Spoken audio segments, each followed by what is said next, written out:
নমস্কার শ্রোতা বন্ধুরা, সন্ধ্যায় গল্পের আসর ইউটিউব চ্যানেলে তোমাদের সবাইকে স্বাগত। আজকের গল্প বেলফুলের গন্ধ, কলমে রিমা বিশ্বাস। ঢুকতেই উনুনের ধোয়ার গন্ধ। শুভদ্বীপের প্রায় দিনই দমবন্ধ অবস্থা হয় এই বাড়ির গেট থেকে ঘরের দৌড় পর্যন্ত আসতে। গায়ের কাঁচা শার্টটা পর্যন্ত ধোয়ায় গুমোট গন্ধে ভরে যায়। সামনের চওড়া চারতল পেরিয়ে কোণের দিকে একতলা ঘরটা ওদের। ভাড়া বাড়ি, তাই খোট্টাকুলিদের এই উৎপাত। বাড়িওয়ালা ভদ্রলোক পয়সাটা ভালো বুঝেছেন, তাই গ্যারেজে ঘর দুটোয় বেশ কজন কুলিদের ভাড়া দিয়েছেন। সন্ধ্যের পর থেকে হয় এদের একছত্র বাস। শুভদ্বীপ চাতাল পেরোচ্ছিল, হঠাৎ বুকের কাছে জোর ধাক্কা। জায়গাটা অন্ধকার। বাড়ির সামনে টিমটিমে বাল্বের যতটুকু জোর, তাতে অস্পষ্টভাবে সব কিছু অক্ষিগোচর হয়। বুকের কাছে হুড়মুড়িয়ে এসে পড়ল চন্দ্রাবতী। নামটা সেকেলে, কিন্তু এবাড়ির লোকগুলোও তো ঘোড়ায় টানা গাড়ির আমলের। শুভদ্বীপের বুকে ধাক্কা খেয়ে তড়িৎ গতিতে চন্দ্রাবতী সরে দাঁড়ালো। তারপর হনহনিয়ে হাঁটা দিল গেটের দিকে। ওর দিকে পিছন ফিরে শুভদ্বীপ মোবাইলের স্ক্রিন লকটা খুলে দেখল রাতের 9:15। ভদ্রবাড়ির মেয়ে এখন চলল বন্ধুবান্ধব নিয়ে চড়তে। একটা পলক শ্বাস ফেলে শুভদ্বীপ বর্তমান সমাজটার ওপর দয়া দর্শাল। ওদের বাড়িটা একটু নিচু, ওর মতন লম্বা মানুষকে একটু ঝুঁকেই ঢুকতে হয়। প্রায় 6.5 হাইট শুভদ্বীপের। দরজা খুলে মা সরে দাঁড়িয়েছিল, বলল, বাথরুমে আমি তোর জন্য জল তুলে রেখেছি, আজও ঠিক সময় পাম্প ছাড়েনি হালদাররা। বাথরুমে মগের জলে পা ঘষতে ঘষতে শুভদ্বীপ বলল, ভাবছি এবার থেকে শু পরে যাব। এই স্যান্ডেল পরলে পায়ে ধুলো হয় বেশি, ভাড়া দিতে গেলে পাম্প চালানোর ব্যাপারটা হালদারকে বলতে হয়। তবে মা তোয়ালে এগিয়ে দেয়, তোর একটা প্রমোশন হলে এবারই ছেড়ে উঠে যেতাম। এ একটা থাকার জায়গা হলো, যত সব কুলি মজুরদের নিয়ে বাস। ও কি, তোর হাতেও কি লেগেছে? আঁচড়ের দাগ যে, কুকুর ঠুকুর। মা শুভদ্বীপের হাত নিজের হাতে নিয়ে তা ঘরের টিউবের তলায় পেতেছেন।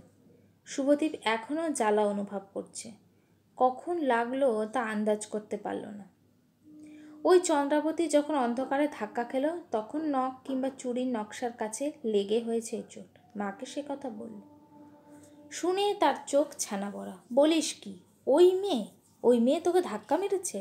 ইচ্ছে করে মারিনি, অন্ধকারে লেগে গেছে। শুভ, আমি তোকে সাবধান করে দিচ্ছি, ও মেয়ে কিন্তু সাংঘাতিক। ও খারাপ মেয়ে, না কথা ছিঁড়ি আছে না আচরণে। আরে তুমি টেনশন নিচ্ছ কেন? ও কি তোমার ঘরের বউ হবে নাকি? অমন কথা মুখে আনতে নেই শুভ, কখন কি কথা ফলে যায় কেউ বলতে পারে না। শুভদ্বীপ খেতে বসে।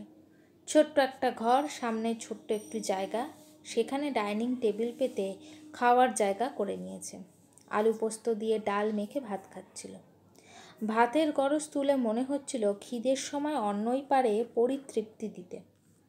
এ সময় চা বিস্কুট সেই তৃপ্তি দিতে পারে না।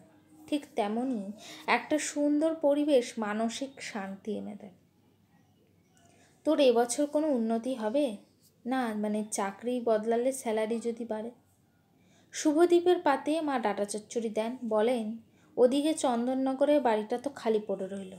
এদের মতন আমরা যদি ভাড়া দিতে পারতুম, তবে তো একটা আয় হতো। কে তদারকি করবে বল? তুমি আমার সঙ্গে না এলে আমার অসুবিধা হতো। আর একটা চাকরি ছাড়া চলতো কি আমাদের বলো? শেষে বাড়ি জবরদখল হয়ে যেত। হাতের আঙ্গুল থালায় ঝেড়ে পাতের শেষ গরজটুকু মুখে শুভদ্বীপ আলগোছে জল খায়। মা দীর্ঘশ্বাস ফেলেন। তোর বাবার কোম্পানি হঠাৎ করে উঠে গেল, সেই শোকে লোকটা প্রাণ দিল আর আমাদের পথে বসিয়ে গেল। না আছে সেভিংস, না পেল এতদিনের চাকরির টাকা। বাসন তুলতে তুলতে মা রান্নাঘরের দিকে যান। মার গলায় আক্ষেপ স্পষ্ট। ঘরটা নিচু, জানলাগুলো খোলা যায় না মশার জন্য। 3 তলা বাড়ি, তাই একতলার এই ঘরটা ঠান্ডা হলেও এত নিচু বলে গুমোট। শুভদ্বীপ বাইরে এসে দাঁড়ায়। বাইরের হাওয়াটা বেশ ভালো লাগছিল। নাকে আসছে মিষ্টি বেলি ফুলের গন্ধ। কিছুটা এগিয়ে গেল। ওদের ঘরের মুখোমুখি কিছুটা জমি রয়েছে, চারধারে রেলিংয়ে ঘেরা। একটা ছোট ফাঁক আছে সেখানে যাওয়ার। ওইখানে ফুটে রয়েছে বেলি ফুল। একটাই গাছ, কিন্তু পরিপুষ্ট বেশ ছড়ানো। মোটর বাইকের ভুর ভুর শব্দ পেয়ে শুভদীপ গেটের দিকে এলো। চন্দ্রাবতী নামলো মোটর বাইক থেকে।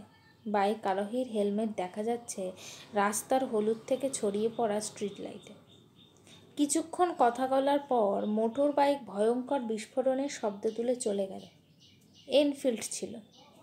গেটের মুখে লাইটে শুভদীপ দেখল চন্দ্রাবতীকে। মুখটা দরকচা, মাথার চুল রুক্ষ শুষ্ক বাদামি, চোখে মোটা কাজল, ঠোঁটে পুরো লিপস্টিক। ওকে দেখলে যে কেউ বলবে বাজে মেয়ে, লম্পট ছেলে আর বাজে মেয়ে। শুভদীপ মনে মনে আওড়ায়, তারপর বলে বেশ জমেছে জুটি। রাতের ঘুমটা গাঢ়ই হয়েছিল। সকালের দিকে একটা খচখচ শব্দ হতে ঘুমটা ভাঙল। মা শোয় ভিতরের ঘরে, শুভদীপ শোয় বাইরের ডাইনিং টেবিলের উল্টো দিকে একটা চৌকি পাতা আছে সেখানে। জানলাটা বাইরের দিকে, শব্দটা ওদিক থেকেই আসছে। শুভদীপ জানল, প্রথমে খুলল। মনে হলো কেউ ওর সামনে রেলিং ঘেরা জমিটায় এসেছে। দরজা খুলে বাইরে বেরিয়ে দেখে বেলি গাছ থেকে টপাটপ থোকা থোকা বেলি ফুল তুলছে চন্দ্রাবতী। কাল রাতে মার কাছ থেকে জেনেছে ওই বেল গাছটায় মা নিজে হাতে হাত লাগিয়েছিল। তবে ফুলগুলো ও এভাবে ছিঁড়ছে কেন? সোজা সে কথা জিজ্ঞেস করল শুভদীপ। এই, তুমি ওভাবে ফুল ছিঁড়ছ কেন? গাছটা আমার মা লাগিয়েছেন। চন্দ্রাবতীর হাত থামল না। প্রায় 20 কি 22টা মতন ফুল হবে। হাতে প্লাস্টিকের ভিতরগুলো ফেলে চলেছে নির্বিকারে। রাগ হলো খুব শুভদীপের। এগিয়ে যেতে চন্দ্রাবতী নিজেই নেমে এলো ওই রেলিং ঘেরা জমিটা থেকে। চলে যাচ্ছিল সামনে দাঁড়িয়ে থাকা শুভদীপকে উপেক্ষা করে। কিন্তু এই উপেক্ষা নির্বাক তিরস্কারের মতন লাগায় হাতটা চন্দ্রাবতীর টেনে ধরে শুভদীপ। তারপর হাতের প্লাস্টিক টান দেয়। একটা ফুলও নিয়ে যেতে দেব না। ভুল না, আমরা ভাড়া দিয়ে এ বাড়িতে থাকি। সকালের আলোয় আর শীতল কুয়াশা মাখানো পরিবেশে চন্দ্রাবতীকে কাছ থেকে দেখে শুভদীপ। নরম মুখ, সরু ভরু, চুলের রং ভুল নির্বাচন করার জন্য মুখটা দেখে ভালোর ভাব পাওয়া যাচ্ছে না। কিন্তু গত রাতের মতন অতটা বদ বলেও যেন ঠিক মেনে নেওয়া যাচ্ছে না। চন্দ্রাবতী প্লাস্টিকে উল্টো টান মারতে প্লাস্টিক ছিঁড়ে ফুলগুলো নিচের দালানে ছড়িয়ে পড়ল। ও বলল, বাড়ির জন্য ভাড়া দাও, ওই জমির জন্য নয়। গাছ লাগানো হয়েছে, ম্যাক গাছ লাগিয়েছে, ন্যাকা বলি, কার পারমিশনে গাছটা লাগানো হয়েছে শুনি? মুখ বেঁকিয়ে ওর বুড়োটে মুখের রুক্ষতা আরও বাড়িয়ে পড়ে থাকা বেলি ফুল চপ্পল পরা পায়ে মারিয়ে দিয়ে চন্দ্রাবতী চলে যায়। শুভদীপ দাঁড়িয়ে থাকে, রাগে আর অপমানে। মনে মনে গালি দেয় জঙ্গলি অশিক্ষিত বলে। শুভদীপ জানে চন্দ্রাবতী লেখাপড়া তেমন জানে না। বিদ্যে স্কুল ফাইনাল পর্যন্ত, তাও নিশ্চিত টুকেও। ওর বাবা মা কারোরই বিদ্যা নেই। বাপের ব্যবসায়ী বুদ্ধি ভালো, বড় বাজারে 3-3টে কাপড়ের দোকান, বাড়ির 3 তলার 1 তলা 2 তলা ভাড়া খাটায়, এখন গ্যারেজে ভাড়া বসিয়েছে। একখান মারুতি 800 ছিল, কিন্তু খরচ তাতে প্রচুর। সার্ভিসিং, ড্রাইভারের মাইনের ঝামেলা মিটিয়ে ও গাড়ি বেচে গ্যারেজ ভাড়া বসিয়েছে। চন্দ্রাবতী এক মেয়ে, লেখাপড়া কি করছে, কিভাবে করবে এ নিয়ে বাড়ির লোক মনে হয় না কখনো মাথা ঘামিয়েছে বলে। প্রচুর টাকা, সে গাদা গাদা টাকা ব্যাগে পুরে বিউটি পার্লারে গিয়ে হাজার হাজার টাকা ব্যয় করে। অনলাইন থেকে তার নিত্য নতুন জিনিস নিয়ে ঢোকে ডেলিভারি বয়, আর চলে বন্ধুদের নিয়ে আজ সিনেমা, কাল শপিং, তো কখনো 2-3 দিনের ট্রিপে বাইরে। শুভদীপ শুকনো মুখে ঘরে বসেছিল। নিজেকে কেন যেন খুব ছোট মনে হচ্ছিল। ও নিজের বাড়ি আছে, অথচ তবু দায়ে পড়ে থাকা এখানে, এই ভাড়া বাড়িতে। এক এক সময় ভাবে চন্দননগর ফিরে যায়, তারপর ডেলি প্যাসেঞ্জারি করে। কিন্তু পরে নিজেকে বোঝায়, তা কি সম্ভব? অফিস তো ফুলবাগান, বাড়ি, এ বাড়িটা কাদা পোড়া, যাতায়াতে তেমন অসুবিধা হয় না। কিন্তু চন্দননগর থেকে কি তা সম্ভব? খরচও বাড়বে অনেক। শুভদীপের ইচ্ছে MBA করা, তারপর ভালো একটা চাকরির চেষ্টা, একটা ভালো বাড়ি। মা বলল, কিরে এমন চুপ করে বসে আছিস যে? তোমার গাছে আজ প্রায় 20টা মতন বেলি ফুল ফুটেছিল, সব নষ্ট করলো ওই মেয়েটা। কোন মেয়ে? মা সতর্ক হন। চন্দ্রাবতী। ও নিক গিয়ে, কিন্তু তুই কিছু বলিস নি তো? ও মেয়ের মুখ লাগবি না শুভ, এ বলে রাখলাম। ও মেয়ে ভালো না। শুভদীপ উত্তর দেয় না। রান্নাঘরে গ্যাস জ্বালার শব্দ হয়। লাইটার দুবার ঠুকলো মা। ওপাশ থেকে বলছে, জলে বাস করতে হলে কুমিরের সঙ্গে বিবাদ করে কি লাভ বল। শুভদীপ ছোট্ট শ্বাস ফেলে। স্নান সেরে অফিসে রওনা হয় রোজের মতো, যদিও মনটা টকেছিল। ছোট্ট ফার্ম, অনেক বয়স কোম্পানির, কিন্তু বিস্তার কম। অফিস টেবিলে বসা সুকুমারবাবু মোবাইলে কিছু দেখছিলেন। শুভদীপকে দেখে বললেন, বাজার দরের কি হাল দেখছো? বড় লোকদের চিন্তা নেই, চিন্তা আমাদের মতো পাবলিকদের। সোনার দাম তো আকাশ ছোঁবে এবার। আপনি তো শেয়ার মার্কেট ইনভেস্ট করেন, আপনার ভালো সেভিংস, কি চিন্তা? শেয়ার বুঝে চলতে হয়। কে বলল ওখানে ইনভেস্টমেন্টে রিস্ক নেই? লাইফ মানেই রিস্ক। লাইফ মানে আপাতত আবর্জনা মনে হচ্ছিল শুভদীপের। যত জঞ্জাল আসছে ওর ভাগ্যে। কী যে একটা বাড়িতে ঢুকলো, কাজে মন দিতে গিয়েও বারবার মনে পড়ে যাচ্ছিল চন্দ্রাবতীকে। সকালে ওর সঙ্গে কেন যে কথা বলতে গেলাম, মা ঠিকই বলে এটা সাংঘাতিক হয়, পুরো মেজাজটা ঘেঁটে রেখে দিয়েছে। বাড়ি ফিরে আবার সেই বিদঘুটে ধোয়ার সঙ্গে চলছে ভোজপুরি গান। ওদিক পার হয়ে রোজকার মতন ঘরে ঢুকে পরিষ্কার পরিচ্ছন্ন হয়ে খেতে বসলে মা আজ থালায় দিল মোচা ঘণ্ট। মায়ের মুখটা আজ প্রসন্ন। বলল, দেখ তো কেমন হয়েছে। মুখে দিতেই ছোলা পড়ল। বলল, ছোলা কেন দিতে গেলে? জানো না আমি ছোলা খাই না, নিজেকে কেমন টিয়া পাখি মনে হয়। আর বলিস কেন, বাজারে গেছি, দেখি কি টাটকা মোচা উঠেছে, সঙ্গে নিলাম। ঘরে ঢুকবো, তখন দেখি চন্দ্রাবতী হাতে এক ঠোঙায় সেদ্ধ ছোলা আর নারকোল। বলে কি না, আপনাকে বাজারে মোচা কিনতে দেখলাম। আমি মোচা খেতে খুব ভালোবাসি, কিন্তু মার আর সময় হয় না। নারকোল আর ছোলা দিয়ে বেশ রসিয়ে করুন দেখি, আমি দুপুরে এসে নিয়ে যাব। যা বাবা, তুমি বললে না আমি ছোলা দেব না? হাতে করে এনেছে যখন কি করে বলি বল দেখি। শুভদীপের মাথা গরম হয়। খিদের তীব্রটাও যেন কোথাও মিলিয়ে যায়। মা কি পাগল হলো? এই মুখেই আবার ওই মেয়ের প্রতি প্রসন্নতা। বড় রহস্যময় মানুষের মন। তল পায় কার সাধ্য, কিন্তু নিজের জীবনকে তো আর অতলে তলিয়ে দিতে পারে না। রোজকার এই নিয়ম করা জীবনে চলতে গেলে শুভদীপ আর উন্নতি করে উঠতে পারবে না। টাকা না ঢাললে টাকা পাওয়া যায় কি? তাই অফিস থেকে ছুটি নিয়ে কদিন চন্দননগরে যাতায়াত করে বাড়িটা বিক্রি করে দিল। বিরাট বড় বাড়ি, তাই চলনসই দাম পেয়েছে। সেই থেকে MBA ভর্তি হওয়া, অফিসের সঙ্গে পড়া, ছুটির দিন রাত জেগে চলে পড়াশোনা। রাতে ঘুমিয়ে পড়লে সকালে উঠতে হয় পড়ার জন্য।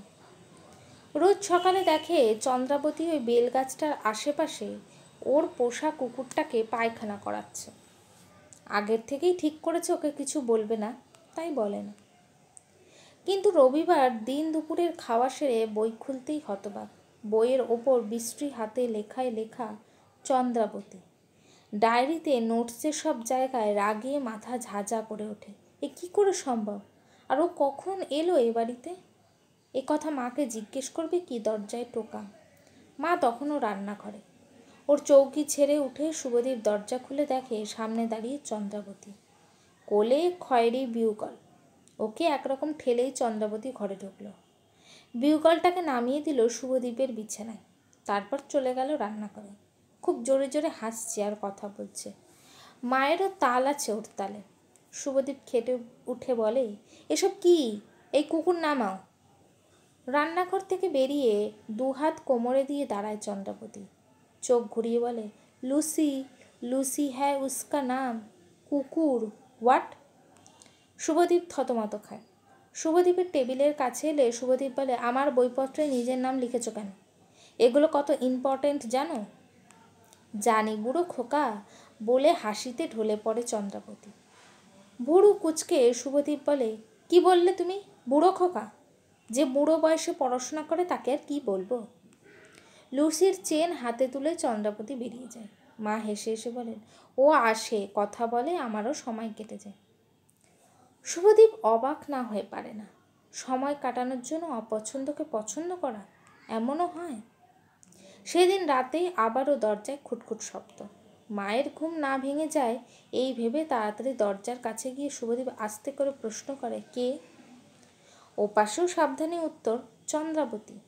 একটু সংকোচ হলেও কি ভেবে দরজা খুলে দেয় শুভদীপ। ওকে ধাক্কা দিয়ে ঘরে ঢোকে। চন্দ্রাবতী মাথায় কালো ওড়নায় ঢাকা, পরনে কালো কোটের মতো কিছু, ফিসফিস করে বলে, তোমার সাহায্য লাগবে, করতেই হবে। কিসের সাহায্য? বিরক্ত হয় শুভদীপ।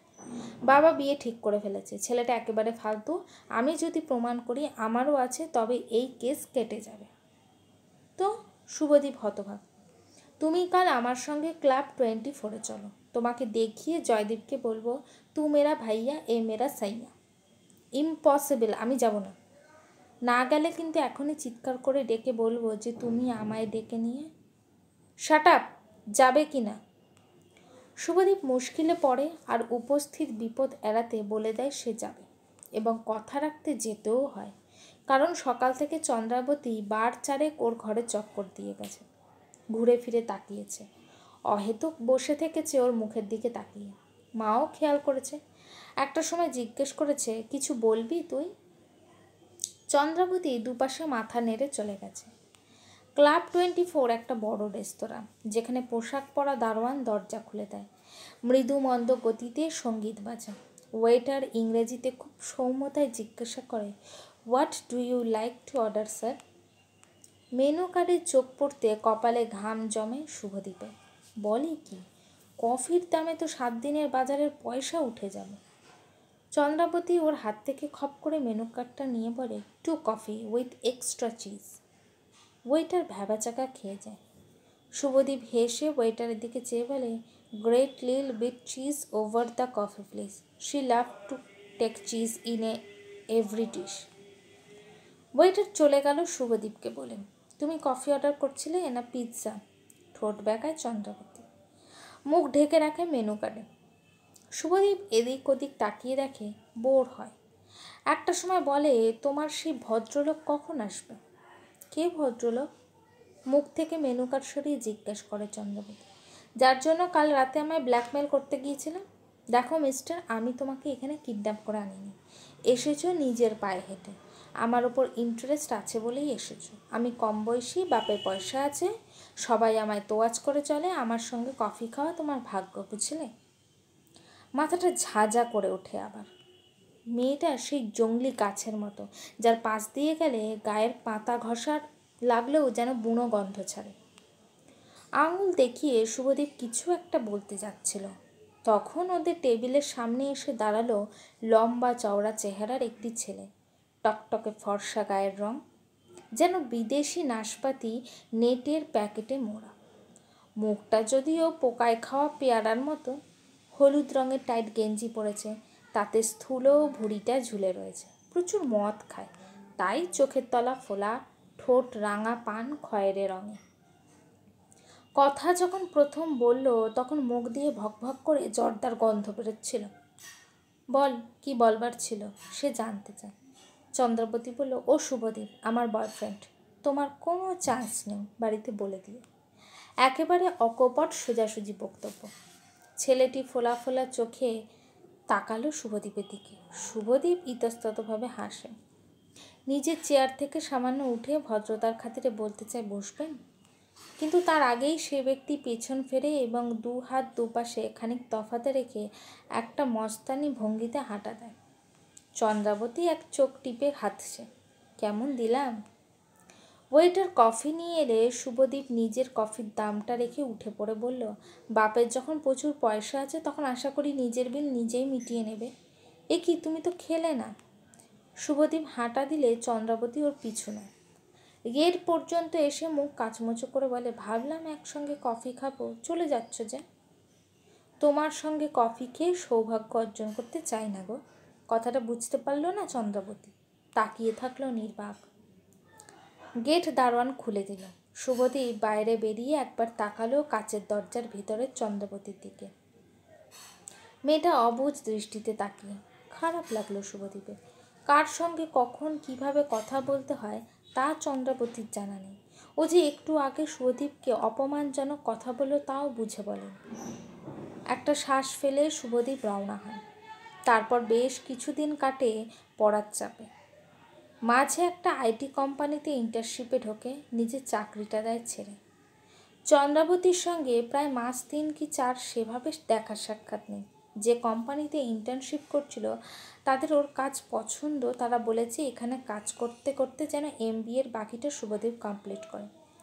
মাইনে আগের চাইতে ভালো পাচ্ছে। শুভদীপ ভালো একটা বাড়ি খুঁজতেও শুরু করেছে। এর মধ্যে আবার হুট করেই মুখোমুখি হওয়া চন্দ্রাবতী।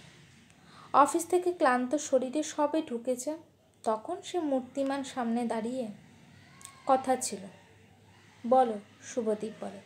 আমায় ওই ফালতু ছেলেটাকেই বিয়ে করতে হবে, এমনটা বাড়ি থেকে চাপ দিচ্ছে। শুভদীপ বলে, আচ্ছা তোমার বন্ধু মহল তো বিরাট একটি ছেলের মাঝের মধ্যে তোমায় বাড়িতে এসেই ড্রপ করে যায়, তা তাদের সবাইকে ছেড়ে তুমি আমায় বলবে এই সমস্যা ডিসকাস করছো কেন, বলবে? চন্দ্রাবতী মুখ নামিয়ে নেয়। ওকে পাশ কাটিয়ে চলে যায় শুভদীপ। কিছু একটা ফিসফিস শোনে, ফিরে তাকায়। চন্দ্রাবতী ওর দিকে চেয়ে, কিছু বলবে? সবাইকে বলা যায় না। একটা দীর্ঘশ্বাস ফেলে শুভদীপ হাঁটা দেয় ওর ঘরের দিকে। রাতে খাবার সময় মা বলে, বিনু মাসি তোর জন্য একটা ভালো সম্বন্ধ এনেছে। বিনু মাসির ননদের চায়ের মেয়ে ঐন্দ্রিলা, ব্যাংকে চাকরি পেয়েছে, এখন অবশ্য ট্রেনিং সেশনে আছে। খুব মিষ্টি দেখতে। তোর ফোন দেখিস তো, মনে হয় তোর ফোনে ছবি পাঠিয়েছে। এই মুহূর্তে বিয়ের ইচ্ছে নেই শুভদীপের, তবু সম্বন্ধ এসেছে শুনে মন প্রসন্ন হয়। তবে ওর দর বাড়ছে নিশ্চয়। শোয়ার সময় ছবি দেখলো মেয়েটা, বেশ সুন্দর দেখতে। একেও না বলে দিলে ওর সম্বন্ধের অভাব হবে না। ছবি দেখে নিজেকে ওর সঙ্গে জীবনের বিভিন্ন মুহূর্তে ভাবতে থাকে। ভাবনাগুলো আসছিল স্বয়ংক্রিয়ভাবে, যেখানে নিজের কোনো রকম নিয়ন্ত্রণ ছিল না। অথচ যখন ঘুম হলো তখন স্বপ্নে এলো চন্দ্রাবতী কোণে সাজে দাঁড়িয়ে। দু চোখে জল, কী যে বলতে চাইছে কিন্তু বলতে পারছে না। বুকে একটা কোন ব্যথা নিয়ে শুরু হলো সকালটা। অফিসে পৌঁছে জানলো ওর চাকরি পাকাপাকি হয়ে গেছে। ফাইনাল সেমিস্টার এখনও বাকি। এর মাঝে এ খবর সত্যিই আশা করেনি।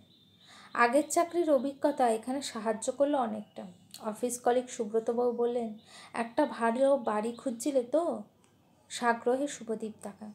ভদ্রলোক বলেন, আমার শালির একটা 1 বেডরুম ফ্ল্যাট আছে ওই কাকুরগাছির দিকে। রেন্ট আমি বলে কয়ে কম করিয়ে দেবো। বলো তো, কথা বলে দেখতে পারি? অবশ্যই বলুন, আমার একটা ভদ্র পরিবেশে বাড়ির বড় দরকার। 7,000 টাকা ভাড়া, শুভদীপ 5,000-এ পায়। ফ্ল্যাটের মালিক একটা ভদ্র ছিমছাম পরিবার খুঁজছিল। দুপক্ষের চাহিদা পূরণ হওয়ায় এই চুক্তি। শুভদীপের মা বললেন, তবে হালদার গিন্নিকে সংবাদটা দিয়ে আসে। হাতে এক বাক্স সন্দেশ নিয়ে উনি 3 তলায় যান। হালদার গিন্নি সিরিয়ালের পরম পূজারী। খাটে বসে একনিষ্ঠ চিত্তে উনি কোনো এক দৃশ্য দেখছিলেন। শুভদীপের মাকে দেখে খুশি হলেন। বললেন, আরে কী সৌভাগ্য, দিদি যে, আসুন একসঙ্গে বসে টিভি দেখি। এই কাজল 2 কাপ লিকার চা করতো দেখি। কি দিদি, লিকার চলে তো? আমার আবার দুধ চা খেলেই অম্বল। সব চলে ভাই, গরিবের আর অম্বল। আসল খবর দিতে এলুম, ছেলে আমার ভালো চাকরি হয়েছে। ওমা, এ তো ভালো খবর গো। হ্যাঁ, তাই সামনের হপ্তাহ আমরা বাড়ি খালি করে দেবো। ওর অফিসের কাছেই হবে এমন জায়গায় বাড়ি পেলাম কি না। চাকরি পেয়েছে ভালো কথা, কিন্তু এ কি খবর দিলেন দিদি, উঠে যাবেন? একটা তো ভদ্র ফ্যামিলি ছিল, তাও যদি চলে যায় তবে আমরা কি করি বলুন? শুভদীপ ঘরেই ছিল। ল্যাপটপ পেয়েছে অফিস থেকে, কিছু মেল চেক করা আর তার রিপ্লাই, এসব কাজ করছিল। হঠাৎ সামনে চোখ পড়তেই দেখে সামনে দাঁড়িয়ে চন্দ্রাবতী। হঠাৎ নিজেকে নার্ভাস লাগে। থতমত চোখে চেয়ে থাকে ওর দিকে। চন্দ্রাবতী বলে, আমার ভয়ে এখান থেকে চলে যাচ্ছ? আমতামতা করে শুভদীপ বলে, আরে না না, তা কেন? আমি জীবনে ভদ্র বা ভালো মানুষ দেখিনি শুভদীপ। যাদের দেখেছি সব স্বার্থ আর সুযোগ নিয়ে মেশে। তুমি একদম আলাদা ছিলে। তোমার সঙ্গে ওই কয়েকবার মেলামেশার পর খালি তোমার কথা মনে হয়। শুতে বসতে উঠতে জাগতে খালি তোমায় নিয়ে ভাবি। কেন বলবে? শুভদীপ কোনো উত্তর দিতে পারে না। তোমার মা ওই মেয়েটার ছবি আমায় দেখিয়েছে, যাকে তুমি বিয়ে করবে। একটা দীর্ঘশ্বাস ফেলে চন্দ্রাবতী। আমি অত দেখতে ভালো না, তোমরা হয়তো ভাবো বাজে মেয়ে, কিন্তু বিশ্বাস করো অত বাজে কিন্তু আমি নই। আমি লেখাপড়া করতাম না কারণ ভালো লাগতো না। নেল পলিশ লিপস্টিকে ঝোঁক ছিল বেশি। বাড়িতে মানাও করেনি তার জন্য। আর ছেলে বন্ধুদের সঙ্গে অনেক ঘুরেছি। তোমার মিথ্যে বলবো না, মদ আর সিগারেট খেয়েছি। আমি প্রথম চুমু খেয়েছি ক্লাস 9-এ। তারপর আরও অনেকে এসেছে জীবনে, তবু নিজেকে বাজে মনে হয়নি। কিন্তু আজ তোমার সামনে দাঁড়িয়ে মনে হচ্ছে আমি অনেক কিছু পাওয়ার অধিকার রাখি না। কেন বলতে পারবে? শুভদীপ ওর দিকে চেয়েছিল। বলল, আমাদের দুজনের কোনো মিল নেই চন্দ্রাবতী, আমরা বড্ড আলাদা। আমি তোমাকে বাজে ভাবি না, তুমি জীবনে সব কিছু পাওয়ার অধিকার রাখো, বিশ্বাস করো। দু কদম এগিয়ে চন্দ্রাবতী বলে, তোমায় পাওয়ার? শুভদীপ উত্তর দিতে পারে না। ওর দিকে কিছুক্ষণ তাকিয়ে থেকে চন্দ্রাবতী নিজ চুপে বিদায় নেয়। মাও ঘরে ঢোকেন সে সময়। বলেন, ও কী জন্য এসেছিল? এমনি দেখা করতে। আমি এবারই ছাড়তে পারলে বাঁচি, ওই রাক্ষসী মেয়ে আমার এক আতঙ্ক। শুভদীপ অকার হয়। কিন্তু তুমি যে ওর জন্য মোচা রাঁধতে, ওর অবাধ আসা যাওয়া ছিল এ ঘরেতে, তবে দেখ বাপু, তখন ব্যাপার আলাদা ছিল। আমাদের থাকতে হতে এখানে, এখন পরিস্থিতি আলাদা, পরিস্থিতির সঙ্গে ব্যবহার বদলে যায় মা। শুভ, আমি বাইরের একটা নোংরা মেয়ের জন্য তোর সঙ্গে তর্ক করতে চাই না। কী সব পোশাক পরবে, টাইট টাইট জামা প্যান্ট কামিজ, ছি। শুভদীপের বড় অস্বস্তি হয়, কোনো কিছু জোর করে মেনে নেওয়ার অস্বস্তি। দুদিনের মাথায় একটা ম্যাটারও এসে সব জিনিস প্যাক করে গাড়িতে তোলে। মোবাইলে ক্যাব বুক করে যখন শুভদীপ বাইরে আসে, তখন নজরে আসে সেই বেল গাছ। শুকিয়ে গেছে, পাতাগুলো বাদামি, যেন আগুনের হলকায় পুড়িয়ে দিয়েছে। গাড়িতে আরও 12 মিনিট আসছে। ব্যাগপত্র যা ছিল তা নিয়ে শুভদীপ ঘরে তালা দেয়। মাকে গেটের কাছে জিনিসপত্র সমেত দাঁড় করালে একজন ভাড়াটে কুলি এগিয়ে এসে প্রণাম করে শুভদীপের মাকে। মাইজি চললেন? শুভদীপ বলে, ভাই গাড়ি এলে তুমি মালগুলো একটু ডিকিতে তুলে দিও, আমি হালদারকে চাবিটা দিয়ে আসি। যাও বাবু যাও, সে বলে। পুরনো বাড়ির চওড়া সিঁড়ি চড়ার সময় একটা অদ্ভুত উত্তেজনা ছেঁকে ধরছিল শুভদীপকে। ঘরের দরজা ওদের সবসময় খোলা থাকে। শুভদীপ দরজার পাল্লায় টোকা মারলে ভিতর থেকে হালদারবাবু বেরিয়ে এসে বলেন, আরে আরে শুভদীপ, এসো এসো, চাবি দিতে এলাম। ভদ্রলোক হাসি মুখে হাত বাড়ালেন। জানি মুখে বলাই সার, তবু বলবো, পারলে মাঝে মাঝে মাকে নিয়ে এসো। চেষ্টা করবো দাদা, আপনারা পারলে যাবেন। নিশ্চয় নিশ্চয়। কিছুক্ষণ চুপ করে থেকে শুভদীপ বলে, একটা রিকোয়েস্ট করতে পারি? হ্যাঁ হ্যাঁ নিশ্চয়। চন্দ্রাবতীকে ওর ইচ্ছের বিরুদ্ধে বিয়ে দেবেন না প্লিজ। কেন, ও কি তোমায় কিছু বলেছে? হ্যাঁ, ও তা কি আর করব বলো না, পড়াশোনা বেশি দূর নেই, দেখতে শুনতেও আহামরি নয়। এখন পণ দিয়ে ইঞ্জিনিয়ার আর একটা ছোটো মোটো ডাক্তার জোগাড় করতে পারি, কিন্তু সে কি মানাতে পারবে? সুখের হবে কি জীবন? একটু নয়, সময় দিন ওকে। 27 হবে এইবার, কত সময় দেব? তুমি এত যখন চিন্তা করছো, তখন তোমাকেই বলি, কেউ আছে তোমার চোখে? তুমি নিজেই কি বিয়ে করবে ওকে? যদি হ্যাঁ বলো, তবে আজকেই এ মুহূর্তে রাজি হয়ে যাও। নিচতলা থেকে বিহারি কুলি হাঁক দেয়, দাদা গাড়ি তো আ গেয়া। ভদ্রলোকের চোখে আর চোখ রাখতে পারে না শুভদীপ। বলে, মা একা আছে, আমি নিচে যাই। হালদারবাবু বলেন, যাও। একতলায় নেমে উপর দিকে একবার তাকিয়ে দেখে শুভদীপ। চন্দ্রাবতী ওদের 5 ফুটের লম্বা জানালায় লোহার শিক ধরে দাঁড়িয়ে। ওদের সবসময় কাজের মেয়ে চম্পা এসে শুভদীপের হাতে একটা মোটা বেল ফুলের মালা দিয়ে বলে, এটা তোমার দাদার। দিদি বলতে বলল, এতে 20তে বেশ ফুল আছে। শুভদীপের বুকটা মুচড়ে ওঠে। গাড়িতে বসতে মা বলল, এত দেরি হলো যে? উত্তর দেয় না শুভদীপ। মা বলেন, উফ, কী যে শান্তি লাগছে, কি বলবো। আমি প্রতি পলকে নরক যন্ত্রণা ভোগ করেছি, বিশেষ করে ওই মেয়ে। একটা দীর্ঘশ্বাস ফেলে শুভদীপ গাড়ির জানলার তাকায়। চন্দ্রাবতীর মধ্যে কোনো বিশেষত্ব নেই, তবু ভুলতে পারবে না ওকে। ওকে কি ভালোবেসে ফেললো শুভদীপ? জানে না, শুধু সকালে গায়ে দেওয়া শার্টে যে উনুনের ধোয়ার গন্ধ ছিল, সেখানে এখন বেলফুলের গন্ধ। শুভদীপের মনে ভরা বসন্তের ডাক। এ ডাক কি উপেক্ষা করার? গল্পটি কেমন লাগলো অবশ্যই আমাকে কমেন্ট করে জানিও। আর আমার চ্যানেলে গল্পগুলি যদি তোমাদের ভালো লেগে থাকে, চ্যানেলটিকে সাবস্ক্রাইব করে পাশে থেকো।